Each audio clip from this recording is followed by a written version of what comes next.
Serious question for anyone who clicked on this video. Are you a fan of Tron? Because when it comes to Tron Ares, the main question I'm asking is, who is this for? Ares doesn't do a good job at making the connections to what came before it interesting, nor does it build off them in a way that's engaging. And if you aren't a fan of Tron, this movie is kind of buns. From here on, spoilers for Tron Ares, so if you don't want to know anything that happens, here's your warning. Let me start with what I liked, because it's a short list. I think Nine Inch Nails did an incredible job with the soundtrack. Hands down, it is the best part of this thing. Secondly, this thing looks phenomenal. I'd compare it to the feeling I got back in 2012 when I watched Avatar with the Blue People for the first time. The visuals were beautiful throughout this entire movie. Thirdly, I'd say some of the acting is solid. The only one who really stands out to me is Evan Peters. He is fully committed to his role as an evil tech CEO who wants to prove himself to everyone. And of course, Jeff Bridges is always a treat, even if he's only in the movie for 2 minutes. Yeah, I think that ends the list of what I liked. So on to what's bad. Tron Ares lacks any kind of substance in its plot.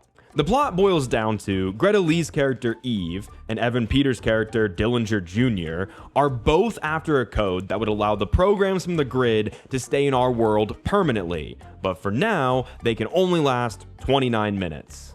So people run around and go from one thing to the next so that you think stuff is happening, but really, it's not.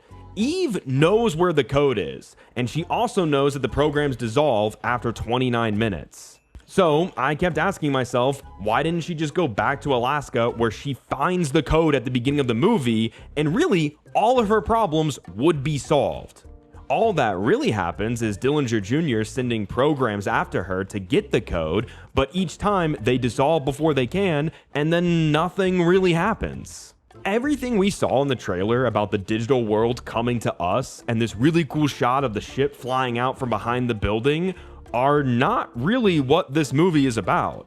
Most of those shots from the trailer are in the last 20 minutes of the movie, and the way they fully play out is pretty lame in my opinion. The light cycles are in this for maybe 1 or 2 scenes, and again, what we saw in the marketing is pretty much what you see in the movie regarding them.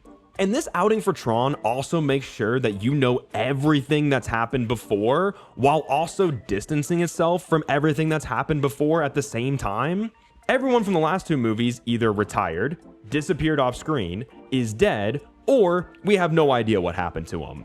I think it's a huge waste not to have Sam Flynn or Edward Dillinger from Tron Legacy come back and fill the roles that Evan Peters and Greta Lee have.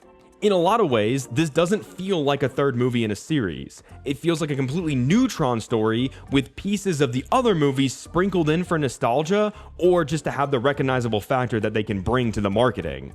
I'm not a huge Tron fan by any stretch, but it's pretty obvious that the plot of this movie could have taken the characters from the previous one, and this movie wouldn't really have to change that much, and I honestly think it would have helped it out. Personally, I hate when a movie ditches every character you knew from the previous one only to introduce new characters that aren't even remotely as compelling. Which brings us to Jared Leto. And boy howdy does he suck major ass in this thing.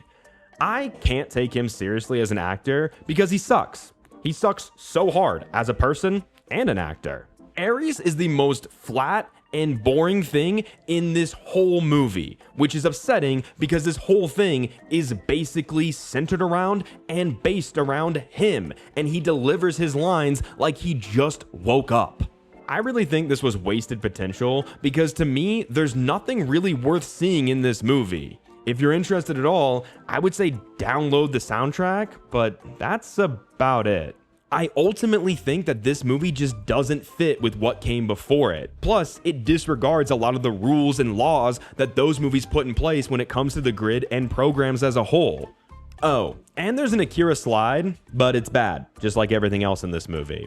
So yeah, at the end of the day, Tron Ares is definitely not worth seeing and going right into just plain garbage.